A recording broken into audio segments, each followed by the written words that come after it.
Alright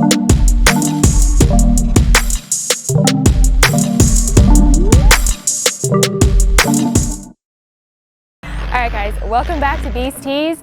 I wanted to make an updated video on my bleaching. I know I haven't put out any content in a while, so I wanted to kind of show you my new process. Well, not necessarily a new process, but just updated from my last YouTube video. So I do live in Ohio, it is cold here, so we are going to be doing some bleaching and I'll just kind of show you my process. I think in my last video you saw me sublimating and then bleaching. I have switched my process up to bleaching and then subbing. So I'm just going to show you really quick the supplies that I use. So I have my shirts here. The adult shirts that I use are the Gildan G640 Heather shirts. The Heather ones are really important because these are going to bleach white. If you get any Gildan G640 shirts and they aren't Heather, there is a really good chance that they aren't going to turn that bright white like we're looking for. So that's just important. Okay, the spray bottle that you're going to be seeing me use, this is an amber glass spray bottle. I found this on Amazon. You can usually get it in a pack of 2. These are just the favorite ones that I have that I use, but you can use really any bleach bottle that works best for you. And I always put something in between my shirts just so that it doesn't bleed through the back. And these are the forms that I use. I got these at Hobby Lobby, and these are in the adult size. So all we do is we slip this shirt right around the t-shirt form here.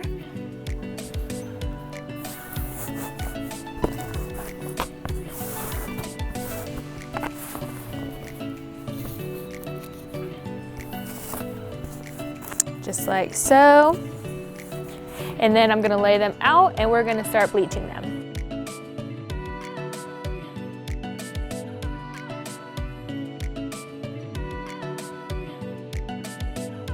And the number one question that I get asked is if you can still bleach when it's cold outside. A lot of people live where, you know, it's cold in the winter, and that's just a question like, do you have to have the sun and the heat to bleach your shirts?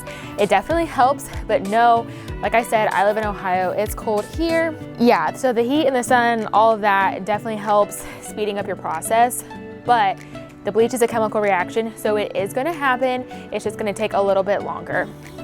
And you'll notice that there are some colors that bleach a little bit quicker than others. So the Gildan Dark Heather Gray, that's one that kind of turns an orangey color at first, and it doesn't turn very quick.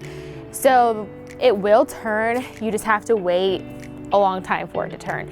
Now, the ones that I chose to put out here today, they turn really quick. Like almost as soon as you spray the bleach on, they're fairly fast. I also get the question a lot, if you're bleaching first and then putting the image on, how do you know where to spray? And the answer to that is you don't necessarily know where to spray, and you're not gonna get it as perfect and precise around the image because obviously you can't see the image on the shirt. So I just kind of get a style down of how I like my shirts to look, and that's just kind of the pattern that I spray in. Now, some people want that bleach to be very precise around the image, so you could also like make a stencil. I'll show you one I've got here. I don't use this one very often, but I cut this out with my Glowforge. You could use wood, whatever, but this is a piece of acrylic, and you could lay this down and get like a perfect square on there if you wanted to. Like I said, I kind of just do all my shirts the same, but you could, you know, use a stencil or whatever works best for you. All right, so I've got 4 shirts laid out here. So the purple one is the Gildan Heather Purple. We've got the Gildan Heather Orange, the Gildan Heather Heliconia, and then the green one is the Heather Forest Green, I believe. So I've got the camera here. I'll just kind of show you really quickly how I spray them. I'll show one with a stencil that I have, and I might do one with like the little heart cutouts that I have too to kind of show you. Just a fun one. And this is the bleach that I use. I just use Clorox. I don't use the, the splashless. I don't use the splashless bleach because that consistency is a lot thicker and I don't do as well with that one. People can use that one for different techniques, like different bleaching techniques if you want it to look a little bit different. But for me, this is what works the best and this is what I use. Like I said, use whatever works best for you.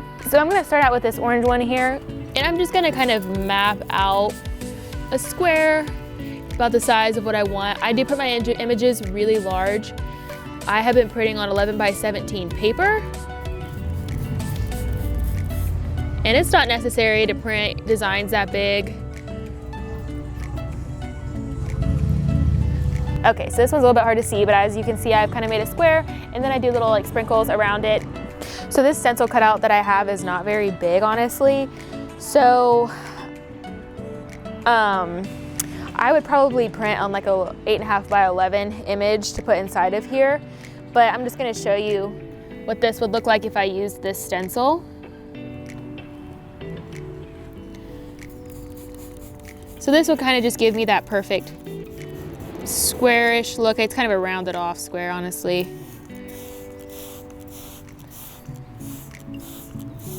And you don't need to drench your shirt in bleach. It will thin the shirt out a little bit, so you don't need to use a ton.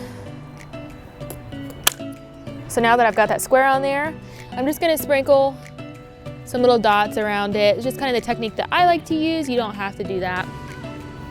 And I just kind of stick with the same technique over and over again. So you can tell this one's gonna turn kind of an orangey color, but if you let it sit for long enough, it will turn a white.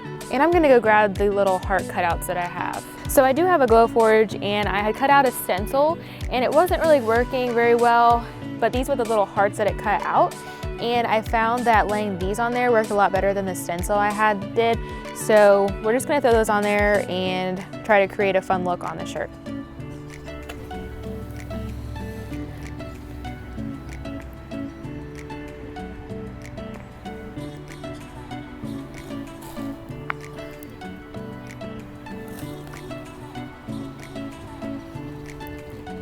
So we're gonna map out where we want our image to go. Now typically I have designs planned for the shirts that I'm putting on them, and right now I don't. I just wanted to make a quick little bleaching tutorial kind of. So I will make a second video on what I do decide to put on these shirts. Sometimes if I already know what design I'm gonna put on the shirt, I kind of have an idea of how to make the pattern of bleach on the shirt. And you kind of will get your own flow down of how you bleach your shirts or specific designs and things like that. So I'm gonna go ahead and remove these hearts here without messing up the design. Or I'm sorry, without messing up the bleach. Pull these off. And it'll be more prominent once the bleach starts to really turn. Alrighty guys, so that is kind of my updated bleaching tutorial. I will flip these over and bleach the backs of them. I don't recommend bleaching indoors or anything unsafe because heating up those chemicals is very harmful. So I don't recommend doing anything like that.